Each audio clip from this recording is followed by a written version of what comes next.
Sing it again with all faith. Every knee shall bow, say, come on. Come on. Worship God me. Shall bow. Every time. Every time. Confess. That Jesus.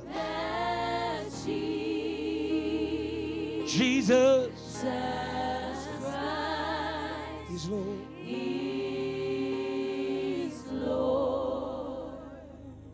Lord, thank you because tonight we are in you.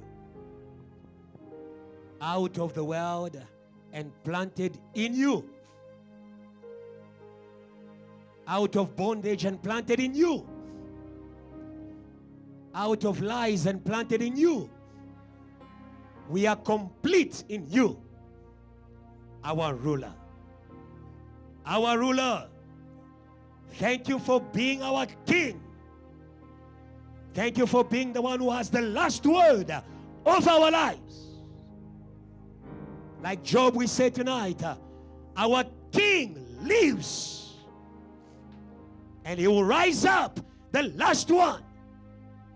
Who are you, Satan? Who are you, sin? Who are you, guilt? Who are you, fear?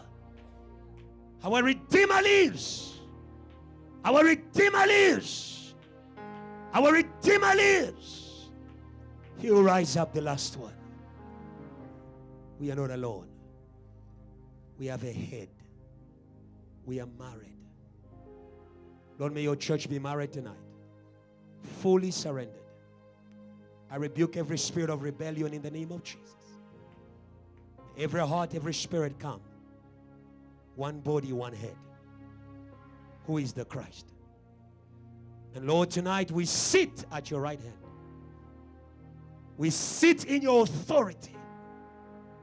There are things that must be crushed. There are rulers that must be crushed. There are addictions that must be crushed. There are thoughts that must be crushed. Situations that must be crushed. We sit at your right hand. We sit in your power. The Bible says, rule in the midst of your enemies. Thank you for your throne in this place. Lord, we sit. We are dressed in you. In Jesus' name. Amen. Praise God and take your seats. God bless you. God bless you. Tonight we are continuing with our teaching for the month, which is building capacity for increase. Everything that you desire to become, you need to be prepared for. You need to be trained for. You need to be raised for. Jesus didn't begin by giving Pentecost to Peter. He began by building Peter. He said, follow me. Tonight I encourage you, follow the teaching. Have your Bible? Have your Bible? Have your notebook? Follow. It means all the details matter. In building, everything counts. Huh? Hello? The amount of cement, the sand, the water, the measurements, everything counts. Hallelujah. And that is why I want you to be a disciple in details. And tonight, we are going to add to what you have been taught. Pastor Emmanuel taught you about there is no building of capacity without God, and hence we need to depend on God. Amen. It is God who works in us to will and to do. Amen. And Adrian came and spoke to us about the power of a heart, amen, that is committed to God. A heart that is pleasing God. If there will be increase that is flowing from a heart, that heart must be committed to pleasing God, amen. Because God will increase what pleases him. God will increase what pleases him. The Bible says when Jesus was coming out from the waters, a voice was heard from heaven. This is my son in whom I am well pleased. And automatically God increased him. The Bible says, and the Spirit of God came upon him in bodily form. He now had two bodies, a physical body and a spiritual body. Oh, hallelujah. He was ready to go and face demons. Hallelujah. Hallelujah. Hallelujah, JTL. Hallelujah. May you please God. He will give you a spiritual body. Hallelujah. That's increase. Because you don't fight spiritual things with the flesh. We are not fighting flesh and blood, but evil spirits in high places. And Jesus received a body from above. Oh, hallelujah. Hallelujah. And he went to fight. And when he was about to leave the earth, he also said to the disciples, he says, wait in Jerusalem. Hallelujah. Hallelujah. He said, be pleasing. Jerusalem is a city of God. It is a place committed to God. Hallelujah. Hallelujah. The church is the bride. The church is the wife. It teaches you to be a wife, not to be an usher. Say, neighbor, be a wife. Ah, hallelujah. An ushering wife. A worshiping wife. A preaching wife. An interceding wife. Oh, hallelujah. I'm not just looking to do things. I'm seeking to please him. Because when you please him, he will increase you. And when they persevered in Jerusalem, they persevered in the church. One day, they were seated like you are seated here. Suddenly, hallelujah, the increase came. And I know as we continue with this teaching, suddenly, it could be in your cell, suddenly. It doesn't have to be on a Sunday, suddenly. Hallelujah. You're going to be visited by increase. They did not just have tongues, they had tongues of fire. Hallelujah. The God of increase knows how to double your skills, double your skills, double your gift, double your skills, double your gift, double your worship, amplify your worship, amplify your praise, amplify. Hallelujah. But please God first. Let your worship please God. Worship Academy, he can give you a voice that is heard at the ends of the earth. He can give you a voice. You sing in Johannesburg, they hear you at the ends of the earth. And you will go as far as you can reach. Okay. You will go as far as you can reach. We don't start by physically going to a place. We start by spiritually reaching the place. Hallelujah. Hallelujah. Build spiritual reach. Spiritual reach. My house will be a house of prayer for all nations. Spiritual reach. Hallelujah. And people who are seeking spiritual reach, they pray. They pray. Oh, hallelujah. Oh, hallelujah, JTL. Pray for whatever you do in JTL. Say, God, give us a spiritual reach. Hallelujah. Pray for your evangelism. Say, God, give us a spiritual reach. The hand of God is not short to save. He can reach. Hallelujah. Hallelujah. And I thank God because he's giving us spiritual reach first. Spiritual reach first. So when you come on Saturday and we ask you to praise God as though KZN is hearing, as though Western Cape is hearing, as though your village is hearing, as though they are hearing, because they are hearing, because they are hearing. Hallelujah. Hallelujah. When Jesus was born, he had spiritual reach. That's why they could see his star at the ends of the earth. People will dream about you. When you have spiritual reach, people will dream about you.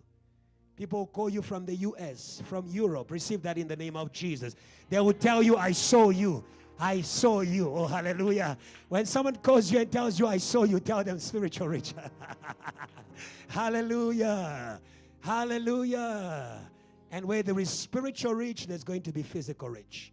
The Apostle Paul began by dreaming in his dream the Macedonian call. The Macedonian call. Hallelujah. Hallelujah. Spiritual reach is not just about other people dreaming about you. It's also you dreaming about the place. Let me give you a quick testimony. Before I came to South Africa, I used to dream. I was in Congo there, and I was dreaming in Congo there, the miners of South Africa.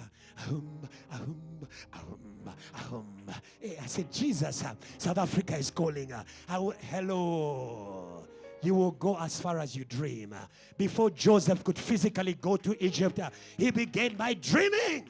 Egypt. Huh? What are you dreaming? May God deliver your dreams from Sibo-Siso and Lerado. Destruction. Clear the way. I want to see the nations. I want to see the kingdom. I want to see wealth. I want to see increase. I said, dream about me. No, I don't need to dream about you. I need to dream about wealth, because when I get there, you come to me.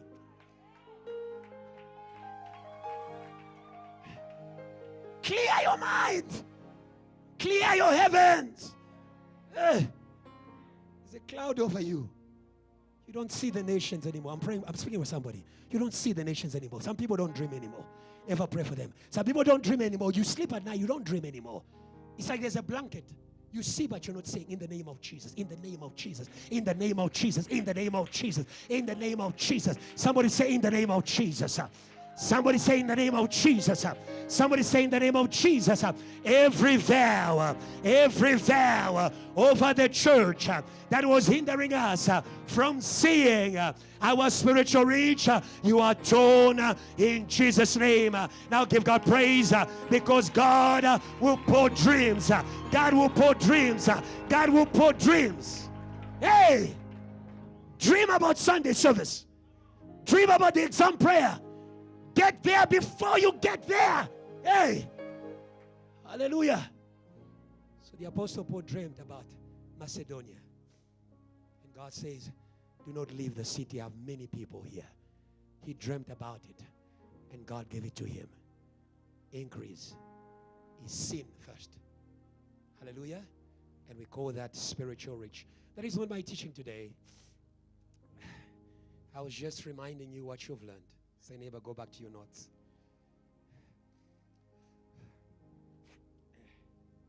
Today I'm giving you a teaching of the matured. Yeah. This is not milk. Yeah, this is not for babies. Hallelujah. Building capacity for increase by suffering.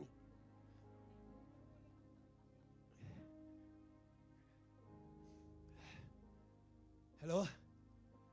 Hello? Okay. Hallelujah. Jesus didn't go to the cross when he was a baby. When he was 12, he was playing ushering, and Titi would love more in the temple. But only when he was 30, when he was mature, it was time to go to the cross. Hallelujah.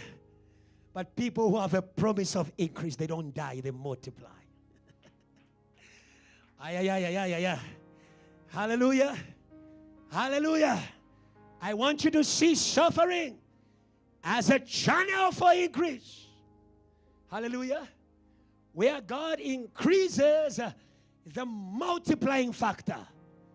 The woman and the man that will bring increase. Hallelujah. Let's go to the Bible. Let's go to the Bible. Let's not waste time. Let's go to the Bible.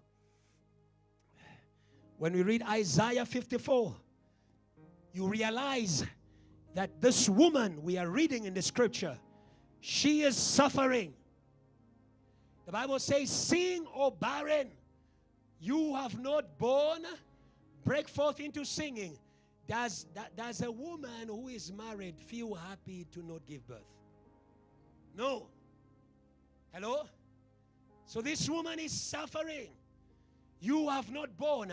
Break forth into singing. But I love God. God is saying, yes, you are in pain, but rejoice. Okay. Yes, it's hurting, but rejoice. Because of what it will produce. Break forth into singing and cry aloud. You have not labored with child. For more are the children of the desolate than the children of the married woman. When you suffer, you are left alone. No one surrounds a suffering woman. We all surround a rejoicing woman. Hallelujah. Hallelujah.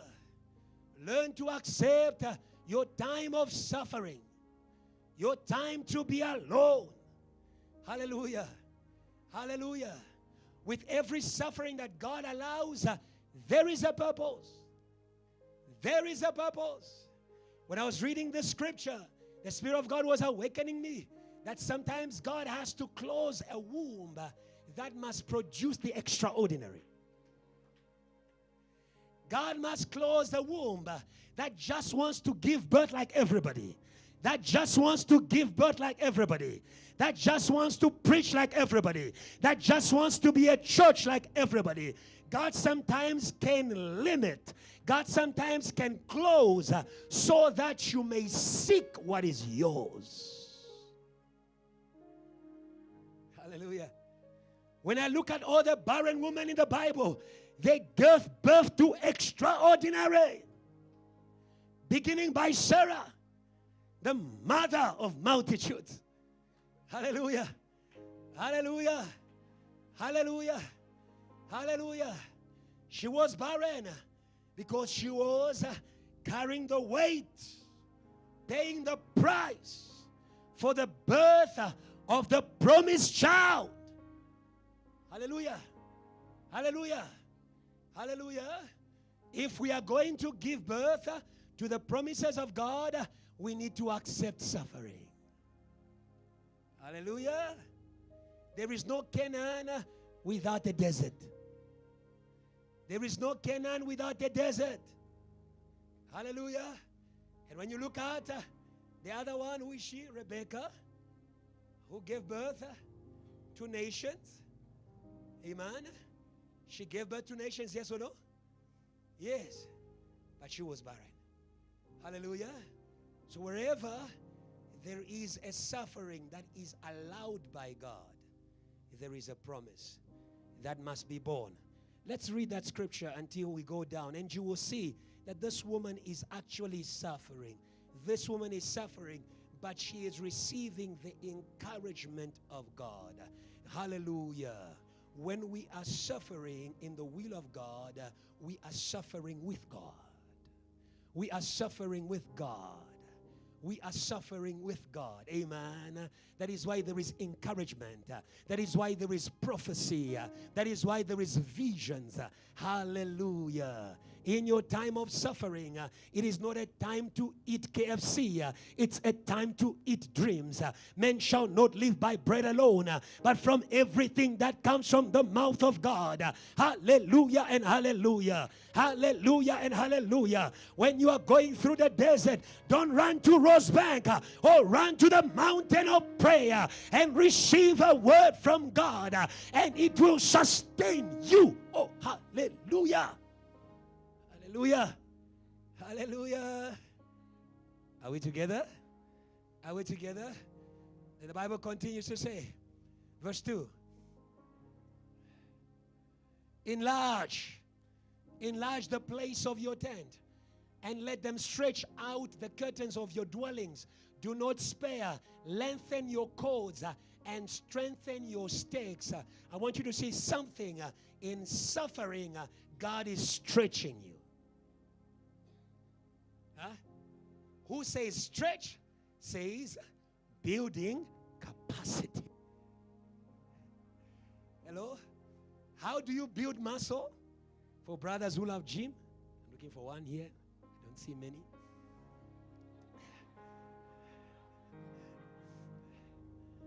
MOI, where are you? MOI, where are you? Pastor, it's winter. Hello? It is in the stretch. The stretch hurts, yes or no? The stretch is painful. But in the long run, you are able to carry heavy weight. Oh, hallelujah. Hallelujah. The Apostle Paul says the light suffering of the present moment cannot compare to the weight of glory that is about to be revealed. God needs to stretch you. God needs to stretch you. God needs to stretch you. Hallelujah. So in times of suffering, God is working on your nature. God is working on your character. Hallelujah. God is stretching you so He can be able to carry, to contain the things that He wants to do with you. God is also strengthening you, for you shall expand to the right. Do you understand that? Stretch, for you shall expand to the right, to the left, and to your descendants. Your descendants will inherit the nations and make the desolate cities inhabited. Let's go quickly. We'll come to that later on. Verse 4. Do not fear. Amen. Amen. Amen. Fear is a negative reaction to a suffering that is allowed by God. Fear is a negative reaction. Amen. Hallelujah. When people are afraid, they run away. When people are afraid, they run away. Amen. Do not run away. Amen. Imagine if Jesus ran away from the cross. Because he already began to run away in his prayers. Sometimes you are beginning to run away in your prayer. Lord, just allow me this year to not be part of the committee. I don't know which committee it is. Lord, let this committee pass me by. Amen. You're not praying, Lord, let this car pass me by. Lord, let this committee pass me by. Let this JTL passion pass me by. Let this ushering pass me by. Amen. Amen. Don't run away. Say, neighbor, don't run away. Hallelujah. Hallelujah. May you receive a good vision of your suffering that you may stand in it and build capacity. Receive a good vision of your suffering, for you will not be ashamed. Hallelujah. Hallelujah. Do you understand that? People are afraid because they don't know what the suffering will produce. They think that the suffering will lead to shame. Hallelujah. And yet there are sufferings that lead to glory. Hallelujah. Jesus was supposed to suffer these things and then enter his glory. Suffer these things and then enter his glory. Did the disciples have a good vision of his suffering? No. Did they run away from him? Yes. Say, neighbor, don't run away from the church. Don't run away from the church. When God is stretching us, hallelujah. Don't just love us when God is blessing us. Hallelujah. Love us also when God is stretching us. Love us when God is stretching us. When there is no one in the room, you make longer prayers.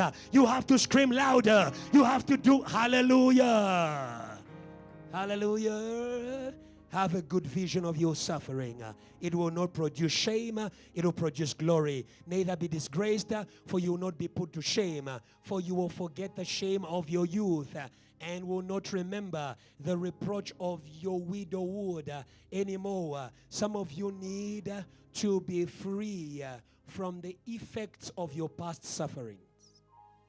Some of you need to be free from the effects of your past sufferings.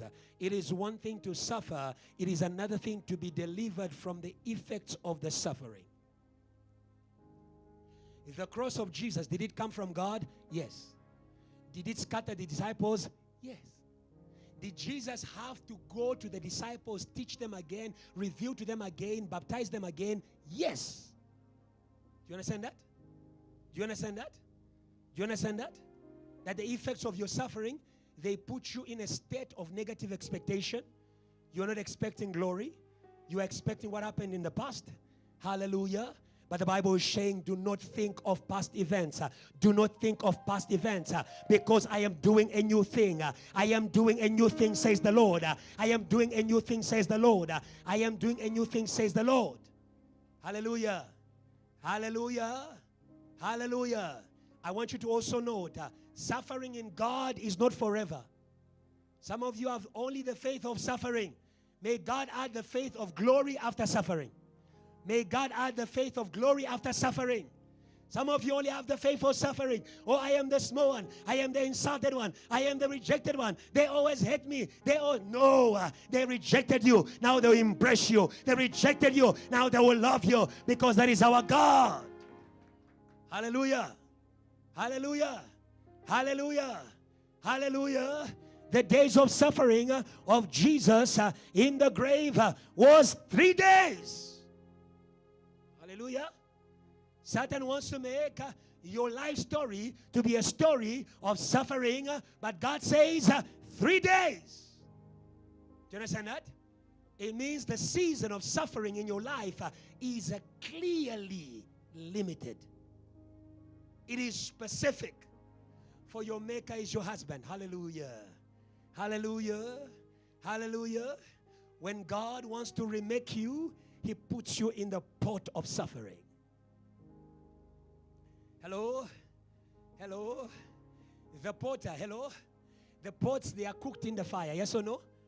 So when God has to remake you, you have to go through the fire again. Hallelujah. Hallelujah. But I want you to understand this. For your maker is your husband. You are not going through the suffering alone. You are in the hands of God. You are in the hands of God. You are in the hands of God. You are in the hands of God. You are in the hands of God. The suffering is controlled. The suffering is controlled. When Satan came in the life of Job, the suffering was controlled. Hello? Don't touch his life. Don't touch his soul. The suffering is controlled. Hallelujah. Hallelujah. Because you are not alone in the suffering. You are with your maker. The Lord of hosts is fighting for you. Is his name. And your Redeemer is the Holy One of Israel.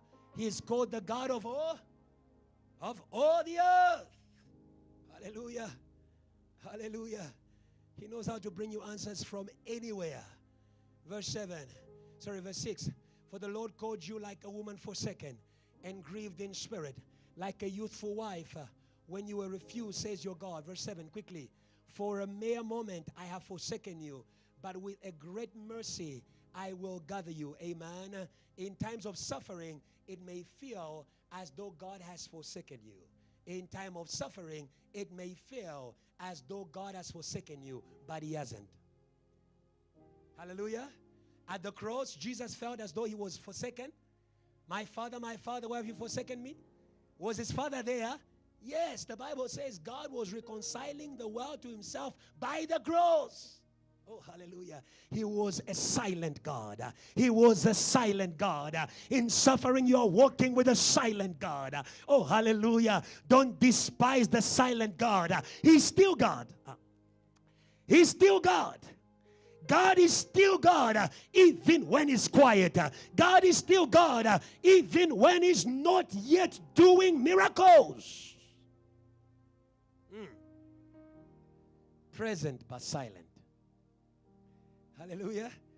Waiting for the right moment. Verse 8. And we end the scripture. With a little wrath, I hid my face from you for a moment. But with, do you understand that? There was no manifestation. Amen. Stop looking for manifestation in the time of suffering. Stop looking for manifestation in the time of suffering.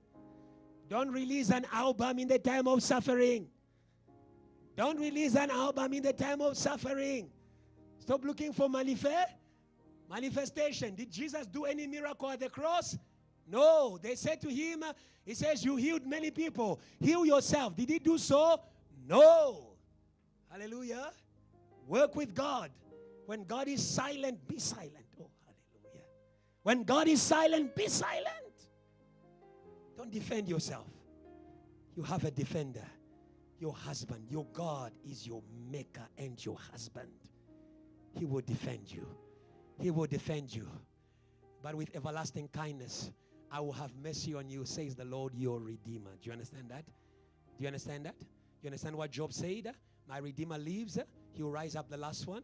Do you see that the days of increase are more than the days of suffering? The days of increase are more than the days of suffering. Weeping may endure for a night, but joy comes in the morning and lasts for a lifetime. Increase is more than the days of suffering. Hallelujah. Hallelujah. I also want you to note, today is Bible study. Say, neighbor, it's Bible study. So you need to note many things. Hallelujah. Number one, suffering is a biblical principle for building capacity for increase. Suffering is a biblical principle for building capacity for increase. Let's read quickly in John chapter 12, verse 24. Most assuredly I say to you, unless a grain of wheat falls into the ground and dies, it remains alone. But if it dies, it produces much grain. Do you see that? That without suffering, there is no change of state. It remains alone. Even for a seed of bean to be able to produce. Have you learned that in science? It dies and then something buds out of that dead seed. Do you see that? That in suffering there is a change of state. We are losing a limited state in order to receive an unstoppable state. Hallelujah. Hallelujah. In suffering, we are not dying, God is planting us. In suffering, we are not dying, God is planting us. And God does not plant what will not produce increase. Hallelujah. God plants in order to produce increase.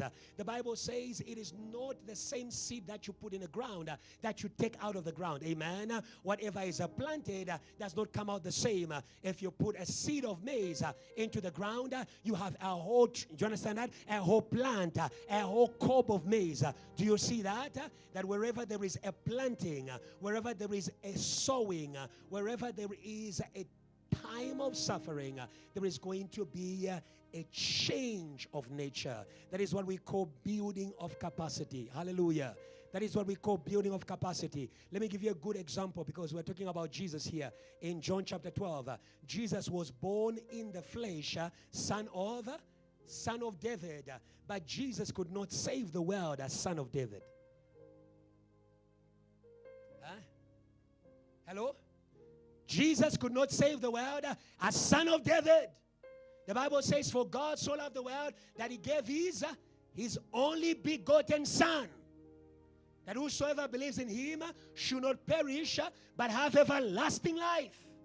The salvation of the world, the revival of the world is not in Jesus, the Son of David.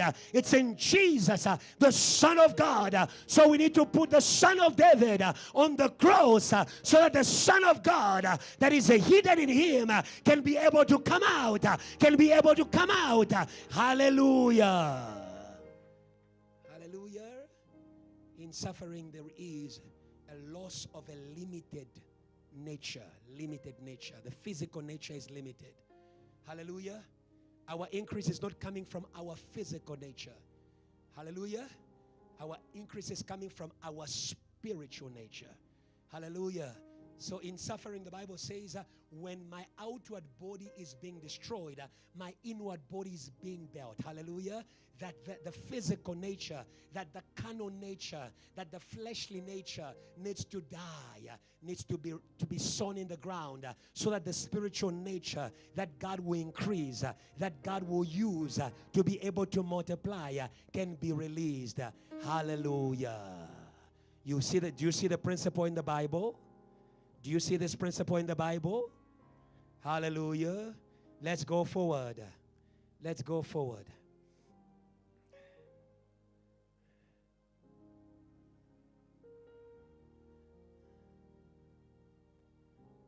I want you to note, we need a good vision of our suffering in order to rejoice in our suffering.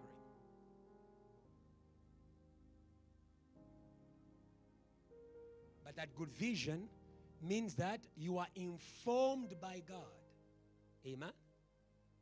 I'm not saying tonight that whenever suffering knocks at your door, you receive it and say, hallelujah, it's the will of God. Amen? Yes, you need to pray. Huh? Lord, is this you? Hallelujah. Hallelujah. Yes. Lord, is this you? Because not every suffering comes from God. Know that the thief comes to steal, to kill, and to destroy. And he's not always sent by God. He can visit you without being sent. Hallelujah. He can visit you without being sent. He came to visit Jesus in the desert. Hallelujah. So you need to be informed by God so that you have a good vision. And when you have a good vision, then you can rejoice. I love a scripture here. Let me give you another scripture. In Colossians chapter 1 verse 24, the Bible says, that's the Apostle Paul, I now rejoice in my sufferings. I now rejoice in my sufferings. And someone who is rejoicing, they sing. Someone who is rejoicing, they sing. Someone who is rejoicing, they sing. Someone who is rejoicing, they sing.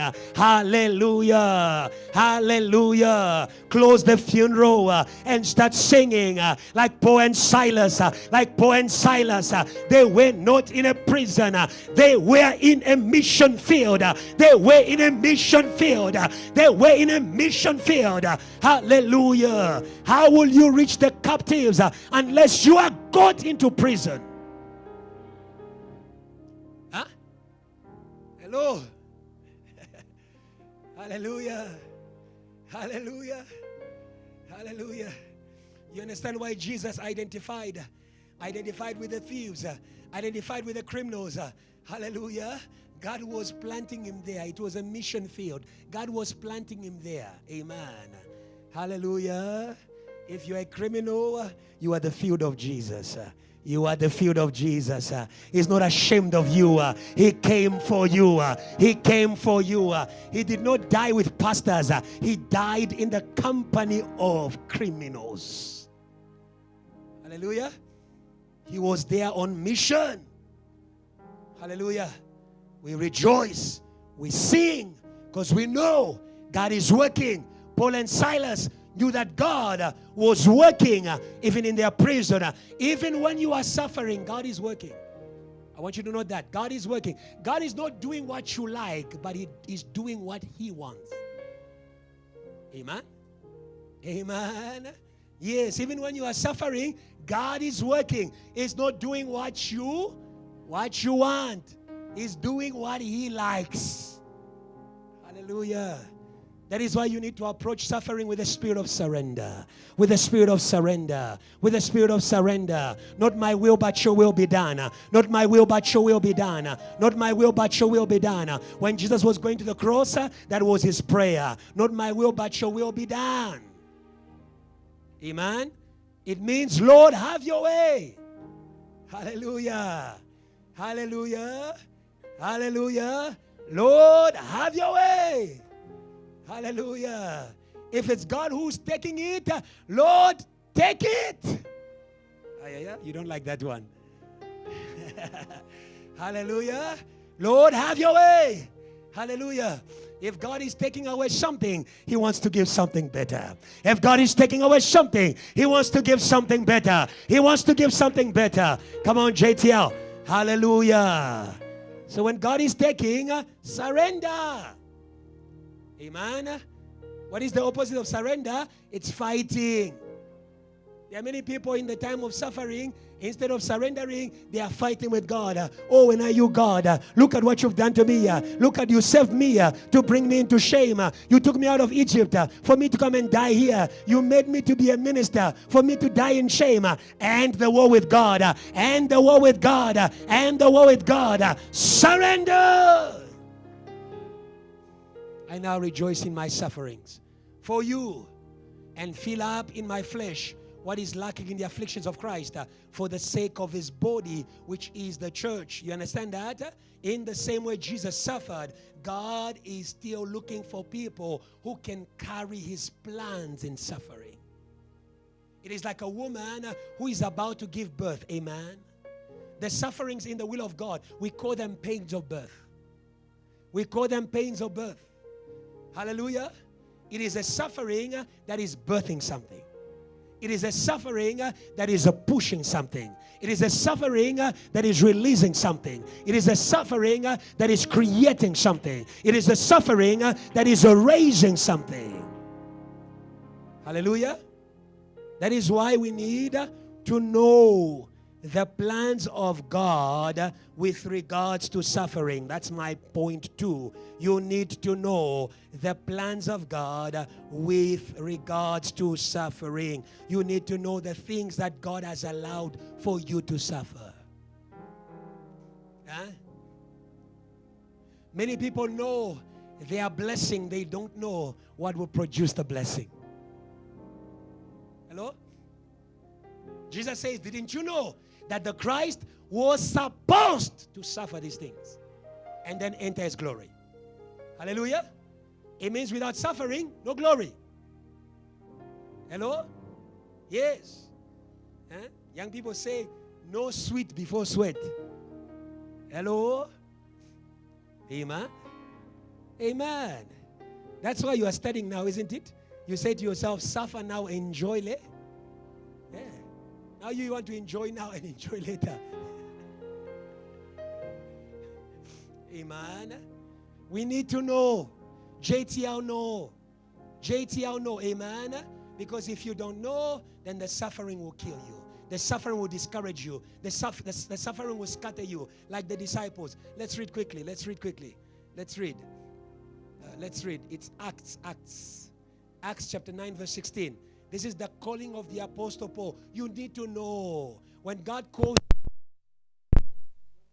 you, you need to know. Amen. Don't just know the anointing. Don't just know the power. But you need to know the suffering that God has called you to. The Bible says, whoever wants to follow me, let him do what? Let him carry his cross. We all have a share in the suffering.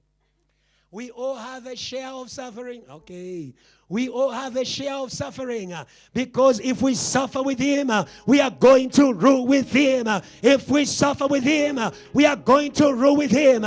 There's no rulership for those who did not serve with suffering. Hey! My suffering is a service unto God. Not a pity party. Not a pity party. It's a service unto God. Hallelujah. It is working for God. For I will, do you see that? 1, 2, 3, let's read. For I will show him how many things he must suffer for my name's sake. Oh, hallelujah. JTL, praise God. You who carry the name of Jesus. Hallelujah. Hallelujah. Yes, you have to understand that there is a price that is attached to carrying the name of Jesus. For my name's sake. Hallelujah. He says they will do all these things because of my name's sake. The Bible says the disciple is not greater than the teacher. If they did it to the teacher, they would do it also to the disciple. How do we know that Jesus suffered for our salvation? Because until today, because of the name of Jesus, there are things we still have to suffer. Huh? Do you see that? That our suffering confirms the cross. Hey! Don't tell me he didn't die on the cross, because until today, for the sake of the name of Jesus, we find ourselves into hatred. We can't explain, into battles. We can't explain. The cross of Jesus is true. The cross of Jesus is true. And if the cross of Jesus is true, the power of the cross is also true. Hey! Yes. The preaching of the cross is a foolishness to those who are perishing, but is a power unto salvation to those who believe what that suffering produces. Don't tell me there is no power in Jesus. Don't tell me there is no power in Jesus. You don't know what I've gone through for Jesus. Don't tell me there's no power in Jesus. Don't tell me there's no glory in Jesus. Don't tell me there's no future in Jesus. Yay! Yay! Yay! Yay! Yay! If we go to the cross, we know the power is coming. If we go to the grave, we know resurrection is coming. Oh, I thought you were going to praise God. I thought you were going to praise God. These things work together. They work together, Shimei. They work together. Hallelujah. Hallelujah. Actually, let me tell you the truth. Where there is no Jesus, there's no cross of Jesus.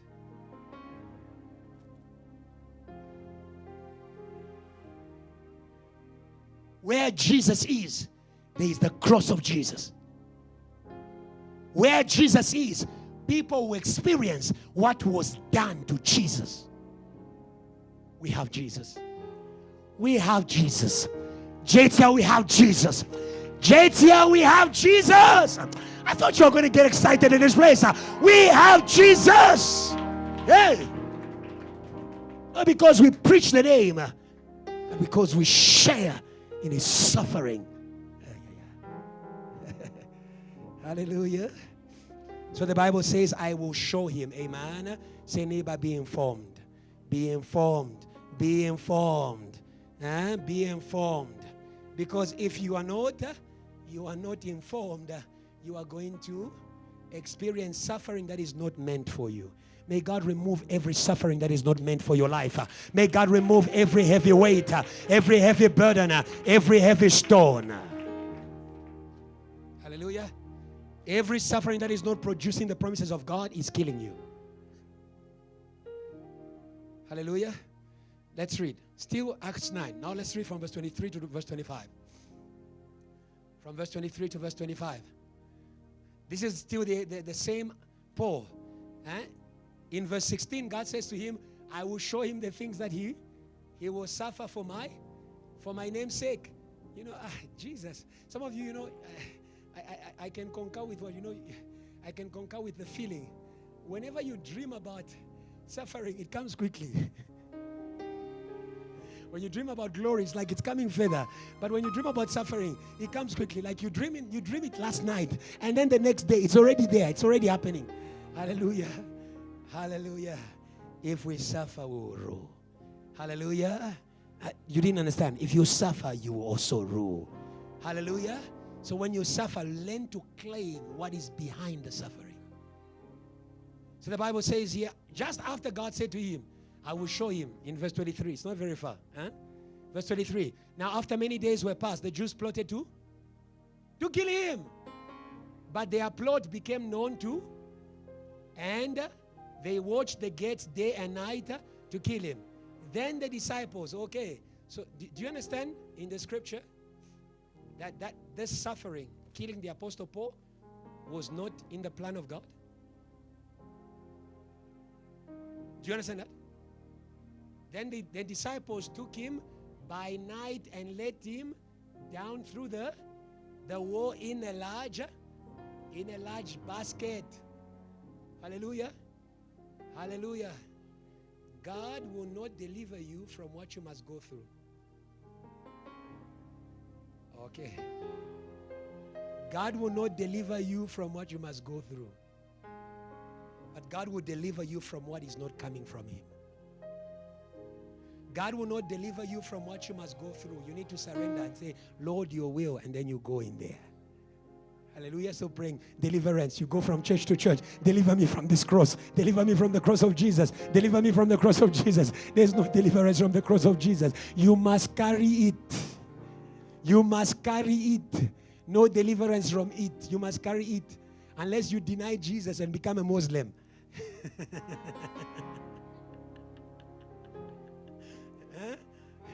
Hallelujah. We rebuke the spirit of Peter in you, the spirit of denial, and say, no, I'm not a Christian anymore. Some of you, when suffering comes, I'm not a Christian anymore. I used to be ZCC. These things, I don't know them. Don't run away. Say, neighbor, don't run away from church. We rebuke a spirit of denial. Do you see that? Do you see that? That if it's not in the will of God, God will create a way out. Every suffering that is not in the will of God, God will create a way out. God will create a way out. We don't have time. Time has gone. But I wanted you to also see in Luke chapter 4, verse 28 to 30. You can read that at home. Luke 4, 28 to 30. The Jews were angry with Jesus and they wanted to kill him. But it was not in the... Was it the plan of God that Jesus must die? Was it the plan of God that Jesus must die? Yes. But Jesus is supposed to die at the cross, not die by a broken back, having been pushed by the anger of the Jews. Do you understand that? Yes. You read that at home. The Bible says that they wanted to kill Jesus before the time, before the cross. He escaped. Hallelujah. It means learn to refuse. Let's go quickly. Point 3. There is a grace to sustain us in suffering. There is a grace to sustain us in suffering. There is a grace to sustain us in suffering. Hallelujah. I'll give you a quick example. Many of you fear fasting until you fast. Yes, many of you fear fasting until you fast. You're like, I'm going to die. I'm going to die. Pastor, surely me. Yes, if I don't eat breakfast. And then you add lunch, I'm going to die. Hello? Yes. And then you didn't eat breakfast, and you didn't eat lunch, you didn't eat supper. You even wanted to go to the next day, and you didn't die. And you didn't die. And you didn't die. And you didn't die. Hello?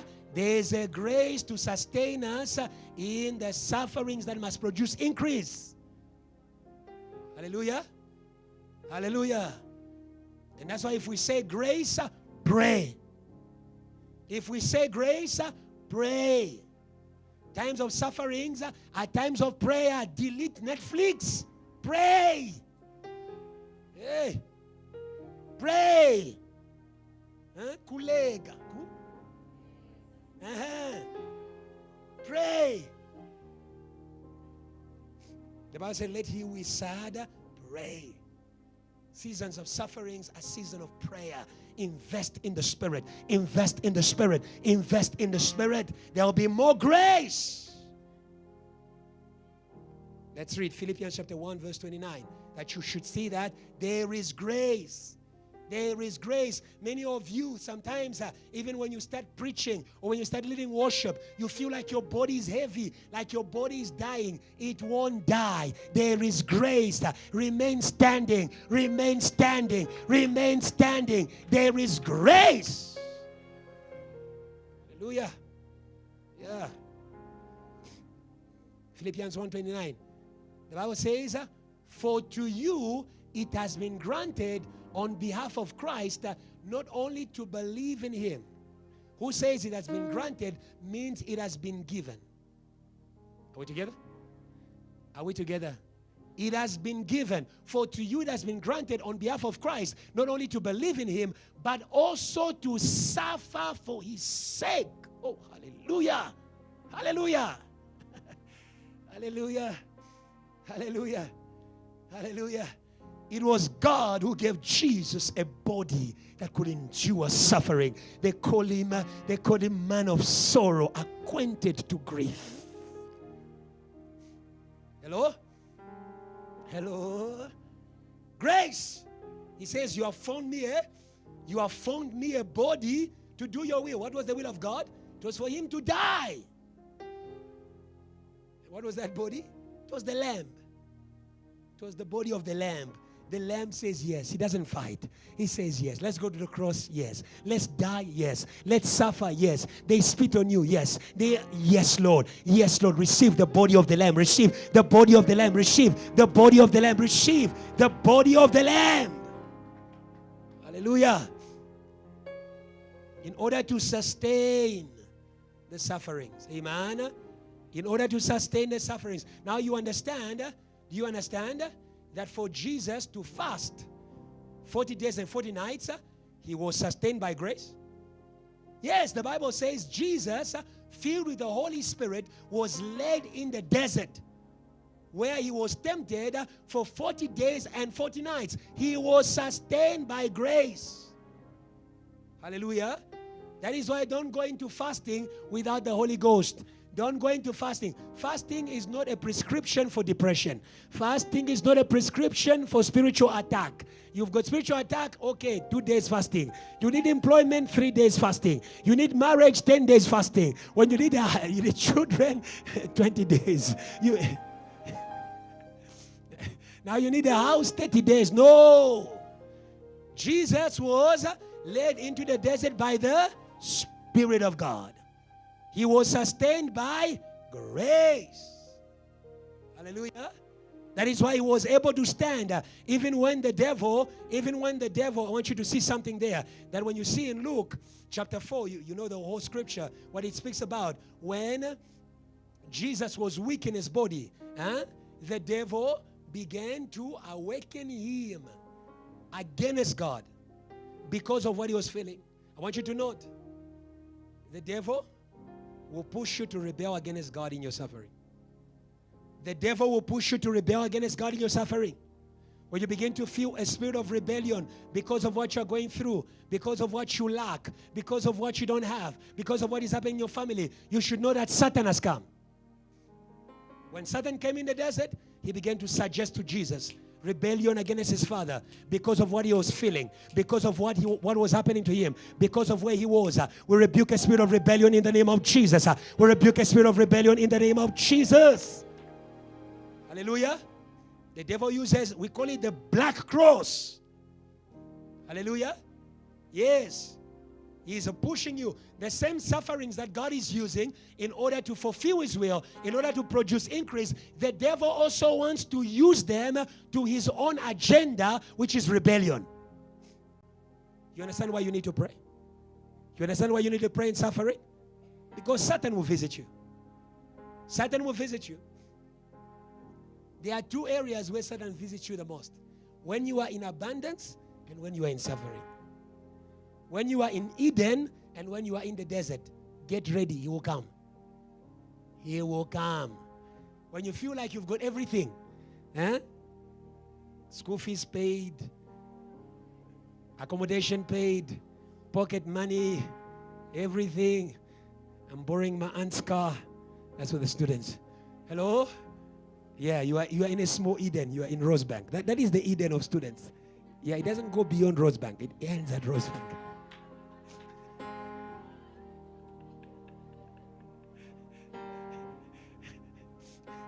Hello? Hello? Yeah. The devil likes to attack the children of God in their times of abundance, increase, and in their times of suffering. So do you see that? The suffering prepares you to meet the Satan in the increase.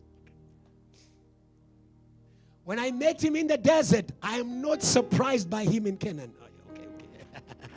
I know you. Hello? Hello? So you can clearly see that there is a grace. There is a grace to be sustained. You are not alone. You are not alone when you are going through the sufferings with God. Even though I walk through the valley of the shadow of death, I fear no evil, for thou art with me. Hallelujah. Hallelujah. Let's go forward. Say, neighbor, let's go forward. Suffering is a school. It's school. A university, not preschool. Suffering, university in Bali. It's a university. God bless you. You understand what I'm talking about? Yeah. It's a university. You don't take children there. You don't take babies. When God begins to take you there, then you know that you're no longer Peter the youth. Ask your neighbor, are you Peter the youth or Peter the old man? Jesus says, Peter, when you were young, you went where you wanted. But when you grow, someone will take you where you don't want to go. Asambin. The Holy Ghost comes. Let's go. Hallelujah. Suffering is a school. I want you to note there are things that God wants to re-educate. God wants to re-educate your nature. There are things that you were born with. There are things that you were born with that God wants to deal with. Hallelujah. Hallelujah. Like Timothy, he was timid. And the Apostle Paul says, we have not received the spirit of timidity. Hello? Yes. And how does God free you from timidity? Hello? Yes. You know, a timid person, whenever you give them anything that demands boldness, they hate you. They think like you are killing them. Did you see that? Do you see that suffering is relative to what God must change in you? Suffering is relative to what God must change in you. I'll give you an example of a timid person. A timid person doesn't want things that is exposing them. They don't want you. You heard the testimony of Pastor Helen, isn't it? Yes, she would freeze to death just by standing. I see Sipokazi smiling at me and scratching her head. She was holding the mic today. You can see there she was free, answering the questions, giving the verses and the scriptures and everything out there. Hallelujah. Hallelujah.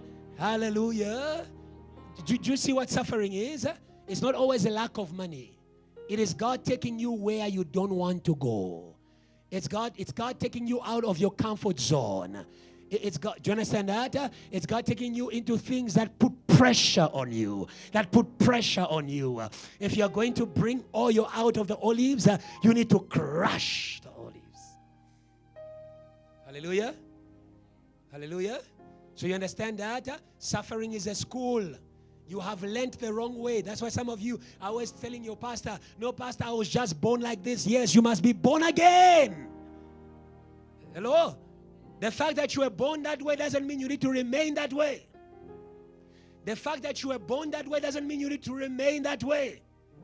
Today may you enter the university of God and He's going to re-educate.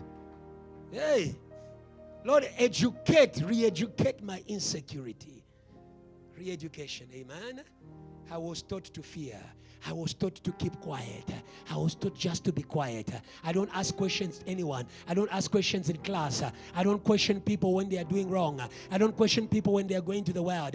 You need a re-education. Hallelujah.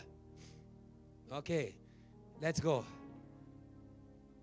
There are 3 schools for tonight. Only 3 schools. There are 3 schools that I want us to focus on. There are 3 schools I want us to focus on.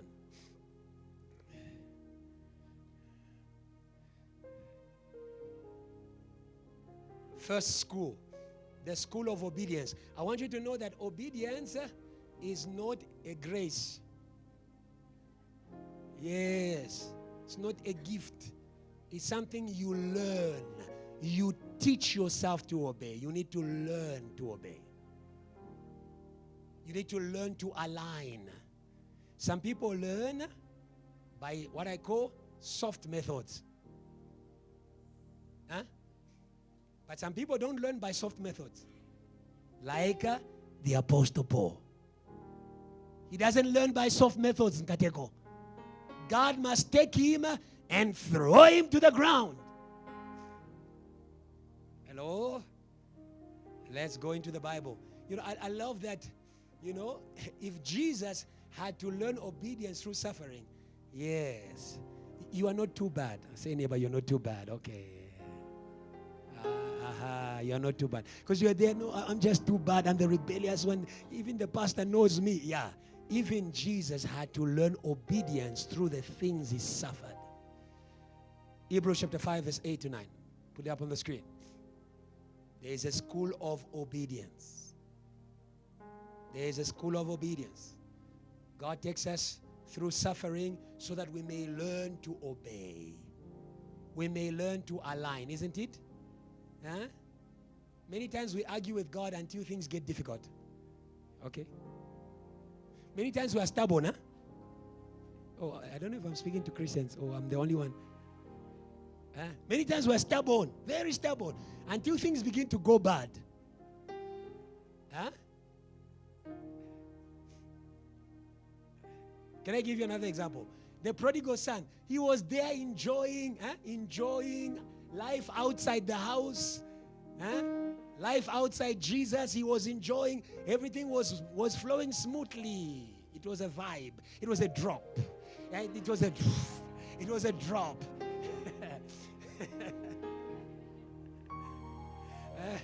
I said, Ebenezer, why are you preaching like that? Yeah, there's a lot of young people here. I have a whole TikTok audience here that I need to address. They understand the drop beat, the drop. Yeah. So he was enjoying all the drop beats and all that until he started to suffer. When he started to suffer, the Bible says he remembered home. Do you see that? That suffering teaches obedience. And who says obedience says alignment. Alignment. Alignment to God's will. Alignment to God's way. Alignment. Okay, let's go to Jesus. Hebrews chapter 5 verse 8 and 9. The Bible says, though he was son, yet he learned by the things which he suffered. And having been perfected, he became an author of eternal salvation to all who obey him. Do you see that? Do you see that? Yes. It's not enough to be saved.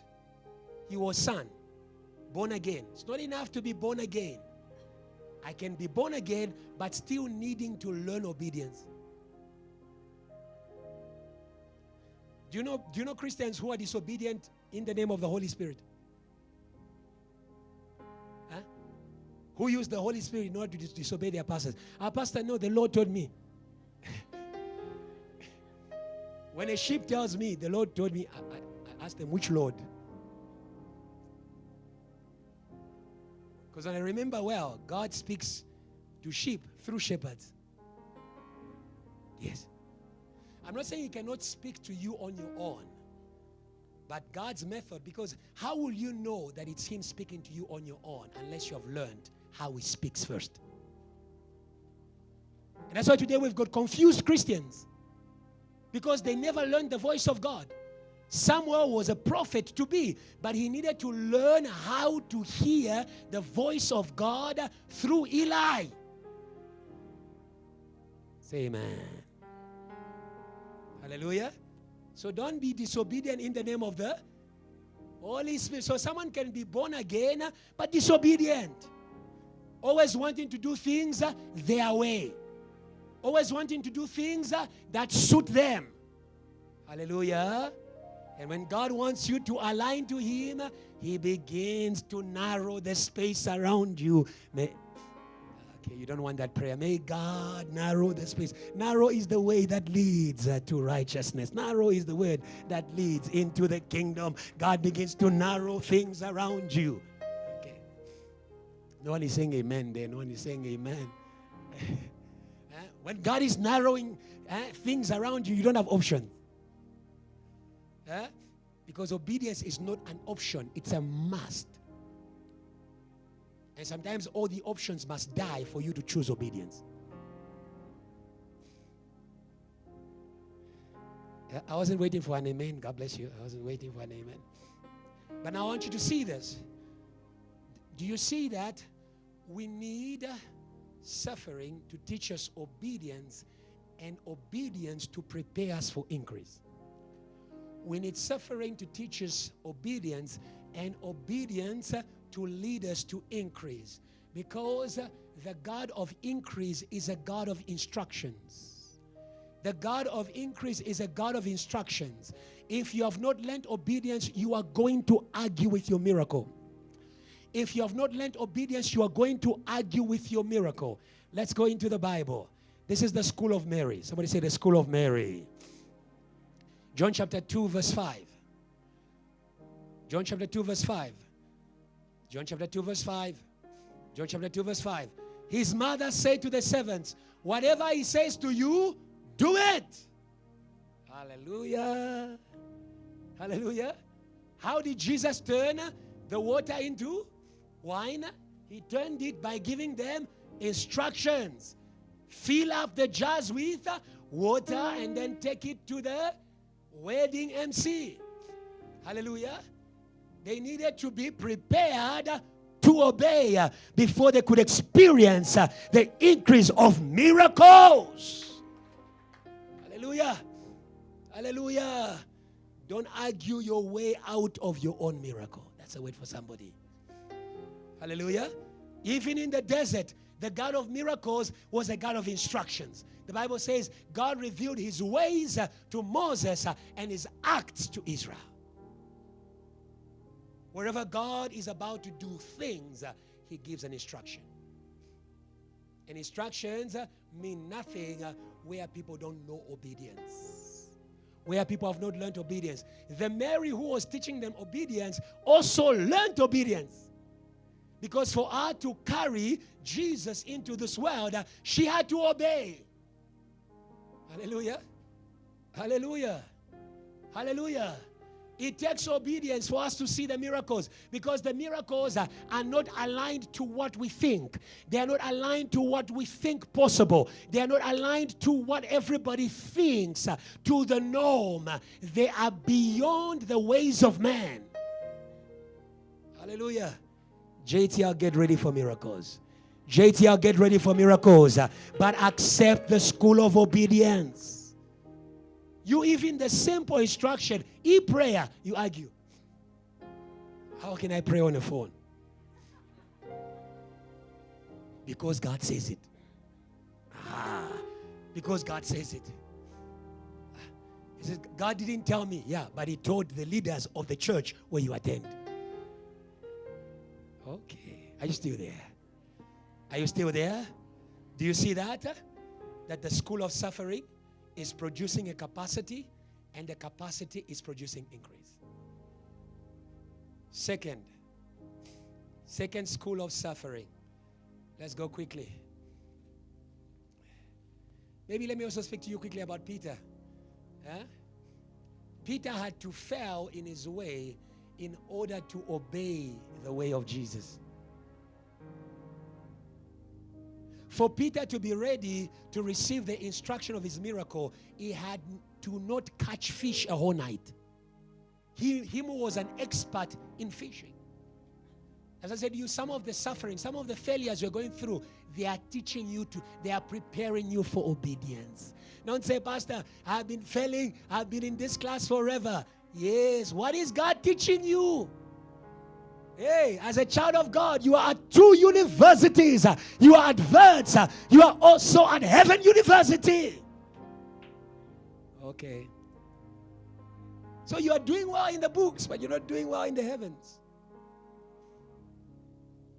And hence you keep coming back there. Hello? You keep coming back there. Some of you even pass. You pass. I know students like that. They have finished 4 degrees. They keep coming back to you, Jay. But you, brother, from the time I knew you, you have always been learning. What is it that you are not learning? There's a school you must finish. There's a school you must finish. There is no graduation until you finish. Complete your studies. Tell your neighbor, complete your studies. Even the neighbor who has completed their studies. Tell Nomonde, tell Bali, tell them. Tell even Eva, complete your studies, complete. You keep going and coming back, going and coming back. What is it that you are not learning? Learn this time. Learn this time. Learn this time. Suffering is a school. When you don't learn, it comes back. You're laughing, because you understand very well. Some of you, I said to you, but until when will you continue to suffer the same thing? Why don't you just surrender and pass the class? You know, the class of God is not complicated. Just surrender and pass the class. But you are stubborn, and it comes the same month, every year, it still comes. Okay. God bless you, God bless you, God bless you, God bless you. Quickly. School of the breaking. Suffering is the school of the breaking. God uses broken vessels. Say amen. Who says broken vessels? Says humble vessels. The opposite of that is pride. The opposite of brokenness is pride. Hallelujah. Some of you, God takes you to the school of suffering because there is a pride He must break in you. There's a pride He must break in you. Hallelujah. The Bible says God resists there and shows mercy to the humble. So you understand that humility, brokenness, people are not born humble. They were humbled. Okay. People are not born humble, Kwasi. They were humbled. Yes. When you meet a brother who's not humble, tell them I'm praying for you. God bless you. I'm praying for you. I'm praying for you. God will visit you.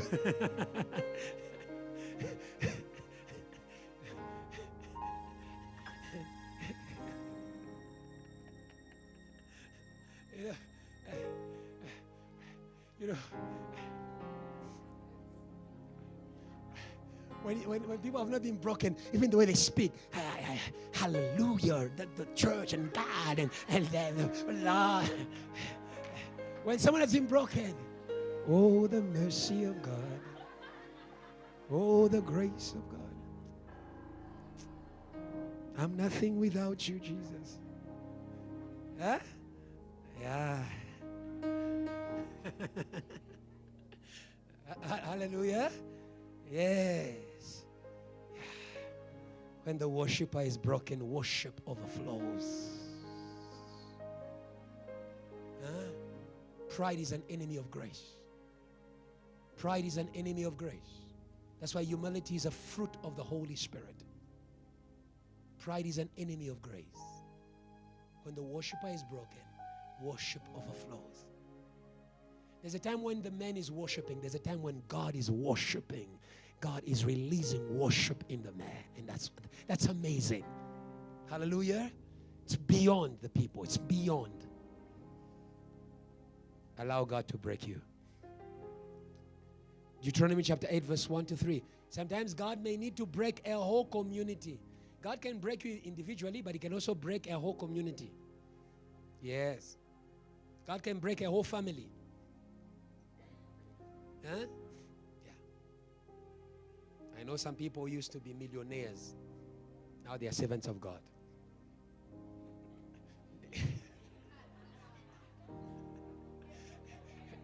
It doesn't mean that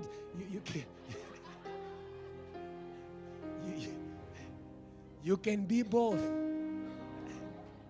You can be both. But if you're not humble, you may have to lose to gain. If you're not humble, you may have to lose to gain. Yeah, you understand that? Deuteronomy chapter 8 verse 1 to 3. And you see, everyone is a pastor. The father is a pastor. The mother is a pastor. The firstborn is a pastor. Everyone is a pastor. It's just, Lord, have your way. Lord, have your way. It used to be money talks, money talks. Now it's just, Lord, have your way. Lord, have your way. Have your way. Have your way. Yeah. Yeah. When God breaks people, it's amazing. It's amazing. Yeah. Yeah.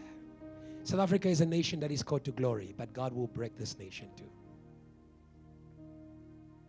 So that this nation seeks God. Amen.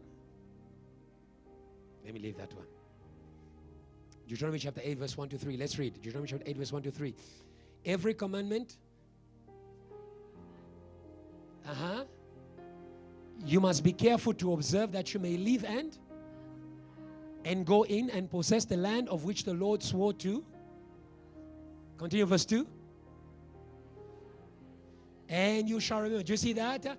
Yes. Yeah. That before we multiply the school, and let's go 1 to 3.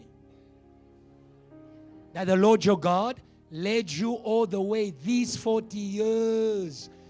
Do you understand? Do you see why the desert was longer? It's because they were not learning. That desert could have been one day, could have been one day's walk. But it took 40 years. It's because they were not learning. The Bible actually says they were people of a stiff neck. They were resistant. Don't resist God. Who led you all these 40 years in the wilderness to humble and test you to know what was in your, whether you would keep His commandments or not. Do you see that? Yes, that people who are filled with themselves, they only do what is good in their sight. Because here it's about following and keeping the commandments of God. Not what we want to do. Not what we choose to do. Sometimes God has to break us that we may carry His things as though it was our own things.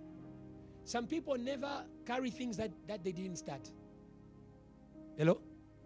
Some people don't run for things that they were not consulted for. Some people, they're always waiting for the pastor to come and say, what is your idea for JTL Passion? And then when they give their idea, and when you don't do their idea, they don't show up at the next youth meeting. You must be broken. Do you see that? Yes. The school of the breaking is in order to be free from pride, number one.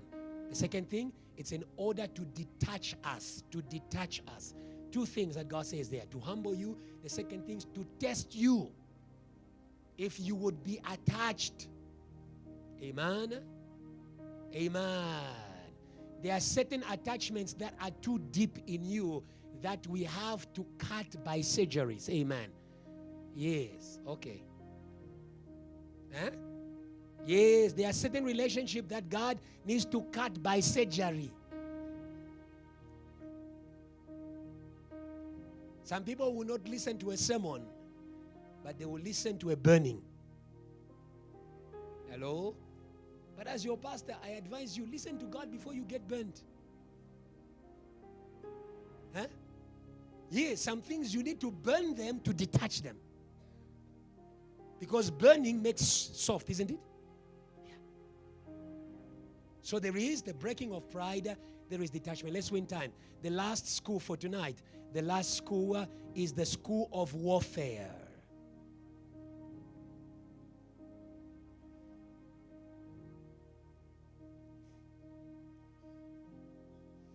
The school of spiritual warfare. The school of spiritual warfare.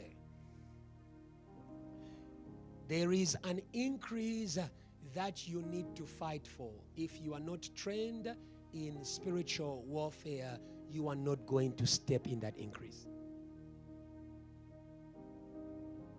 Hello? There's an increase that you need to fight for. There's an increase that you need to fight for. When God says go in and possess, God is saying to you, go in and take away from the enemy. If I am going to increase in enemy territory, I should be ready to fight. If I am going to increase in enemy territory, I should be ready to fight. Hallelujah. And therefore, there is a suffering that makes you a warrior. How many of you became prayer warriors because of suffering? Okay. Be humble. Yes. I think Eva gave you a testimony of how many times Satan came to her. Do you understand that? Yes. So if God is going to awaken a warrior in you, He's going to allow Satan to attack you. If God is going to awaken the warrior in you, He will allow attacks. Amen? Not to kill you, but to awaken the warrior in you. You learn warfare not in peace. You learn warfare in the battlefield. You are there. Lord, make me a warrior. Lord, don't make me a warrior means, Lord, bring battle. Amen? Yes, Lord, make you a warrior means, Lord, bring battle. Because God only raises warriors on the battlefield. David became a warrior on the battlefields. Fields. The more battlefields you have, the more a warrior you are. Hallelujah. Because David was used to warfare. That is why when he was in the face of Goliath, increased wickedness that was holding captive all of Israel, David did not fear because he had been trained in the bush.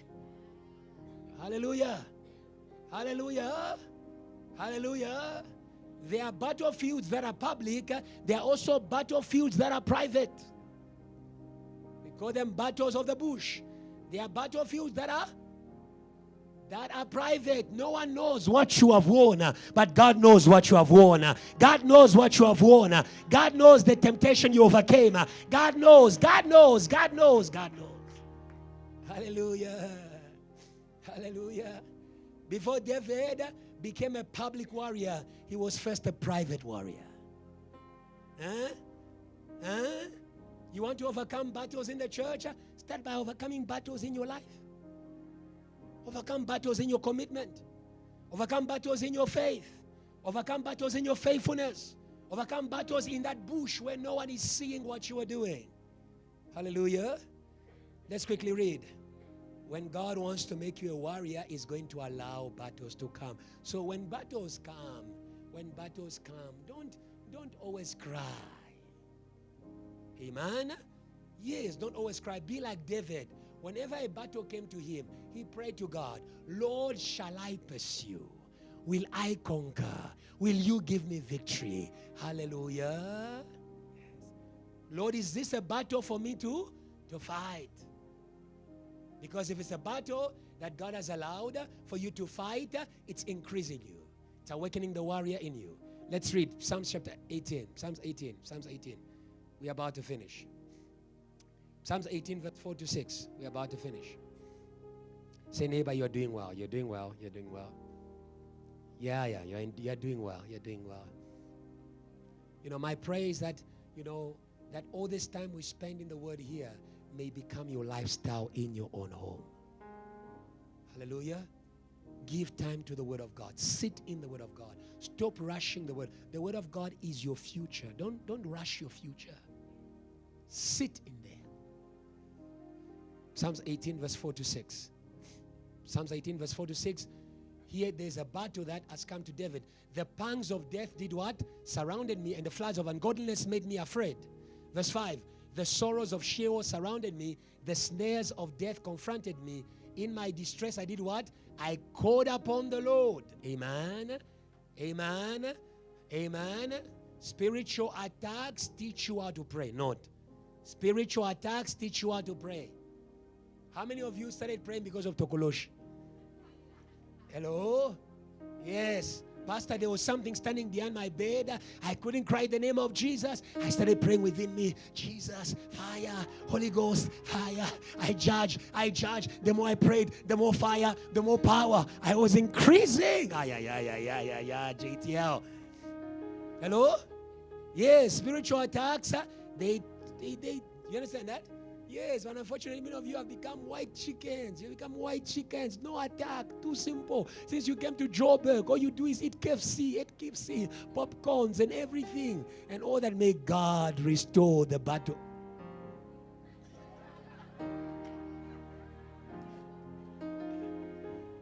When you were in Limpopo, you were praying. When you were in Limpopo, you were fighting. You were there in the name.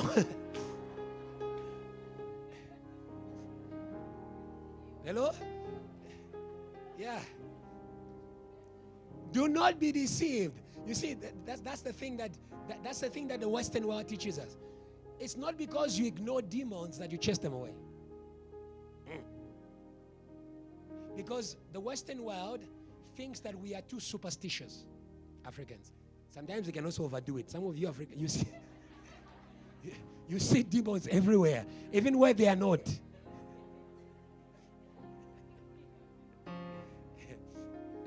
Yeah, but now, this is my advice to you. It's good at least to know that the snake is there. If it's not there, it's okay, praise God. But the worst you can do is do as though it's not there, but it's there to bite you one day. Do you understand that? So we live in Joburg as though the battle has ended. Why? Because I got the money. Now I speak good English. Now I read 2 scriptures and all that. Do not be fooled by this TikTok preaching, these TikTok sermons, this Facebook, Instagram revival. Satan is real. Hello? Yes. We are not fighting flesh but evil spirits in high. And actually, where Satan controls people, they are in an unawareness. They have a lack of awareness of his presence. How do I know that Satan has taken control over people, the prince of darkness? People live in a lack of awareness of him. The fact that you're not aware of Satan doesn't mean he's not there. Actually, some of your English friends says if you don't meet the devil on your way, you could be.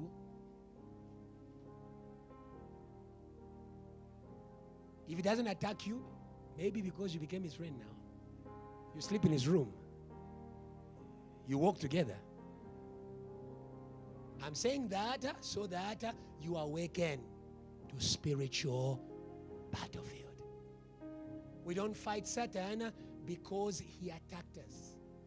We fight him because if we do not subject him, he will harm what we are doing with God. Jesus says, I give you power to walk over serpents and scorpions and over the power of the enemy, and nothing shall by whatsoever means harm you. It means if you don't walk over them, they will harm you. They are just not harming the things that you notice. They're not harming the academics. They're not harming the money.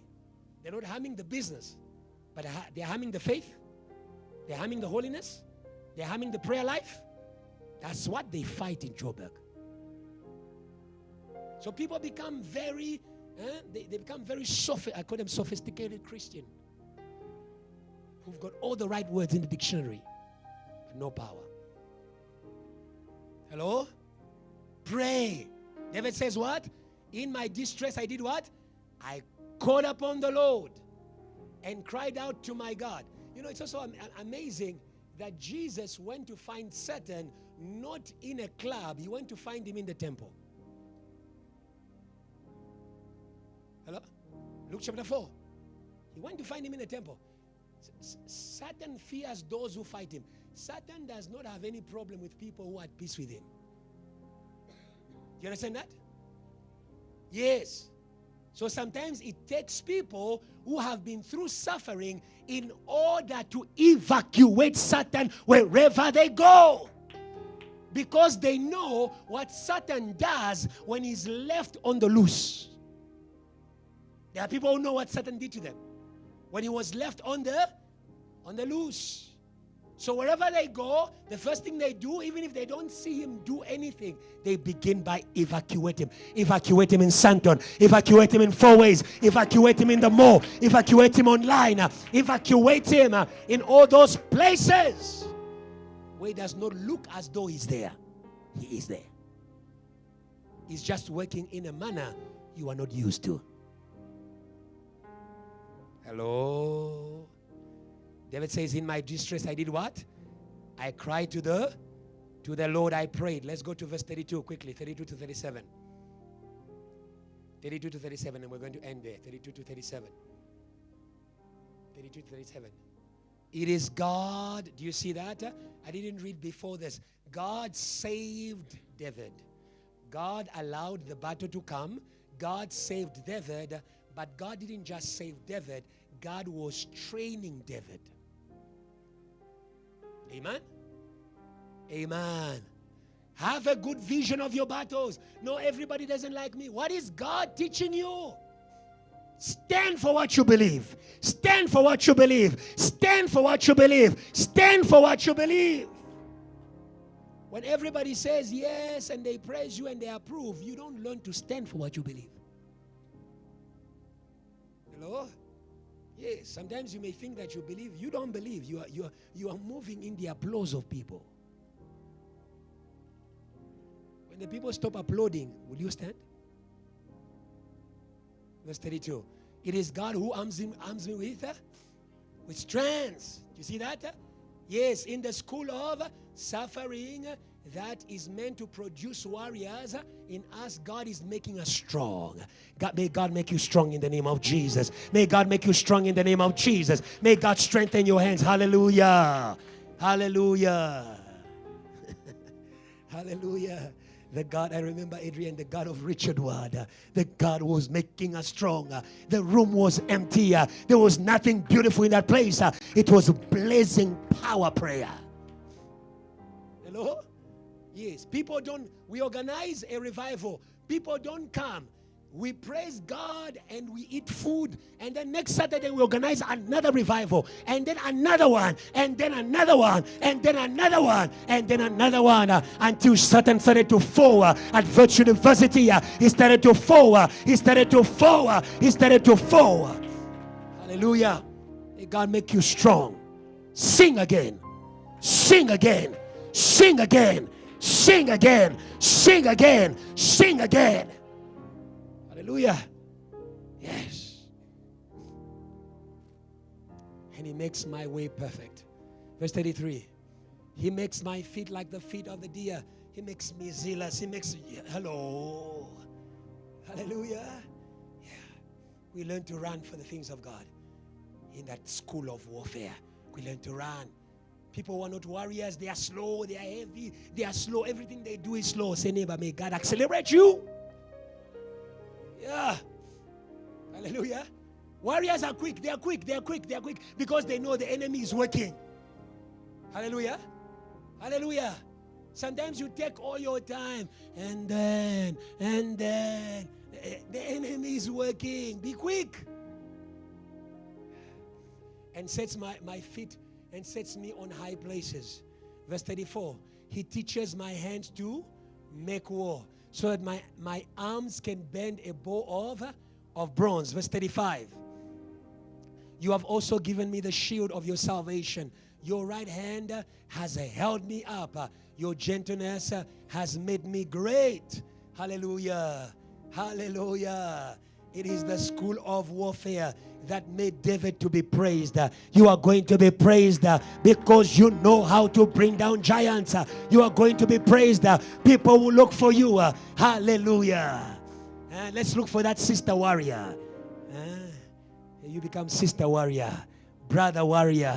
When people are in trouble, they come to your room. They knock at your door because they know your testimony. They know where you have been, Bali. They know what you have been through. Hallelujah. You have also given me the shield of your salvation. You have taught me to lean on you. Your right hand has held me up. Your gentleness has made me great. 36. You enlarged my path under me, so my feet did not slip. 37. I have pursued. Do you see that? Do you see that? That after you are trained, when people who have been trained by spiritual warfare, they know how to attack. Oh, hallelujah. You are not going to be a defender forever. We are preparing attackers. We are preparing attackers. We are preparing attackers. Hallelujah. Hallelujah. You were attacked in order to become an attacking force for God. Hallelujah. I have pursued my enemies, overtaken them, neither did I turn back until they were destroyed. We need warriors in order to take over enemy territory. And tonight, our prayer is very simple. Lord, I receive increase through suffering. Thank you for giving me a good vision of my suffering. The things you went through, they are not for nothing. They are working for you. They are working for you, JTL. They are working for your cell. They are working for your TT. They are working for your calling. Hallelujah. Stand up wherever you are and we're going to pray. The God who took them through the warfare of the desert is the God who said to them in Deuteronomy chapter 9, he says, behold, I go before you as a devouring fire in order to make you masters, and you are going to dispossess. Hallelujah. Somebody say dispossess. Somebody say dispossess. For you to dispossess, you need to increase beyond the size of your enemy. And God does that on the battlefield. Begin to thank God for his school. Begin to thank God for his school. Thank God for his school. Now you know why God allowed. Now you know God why God allowed whatever you went through. Now you know why.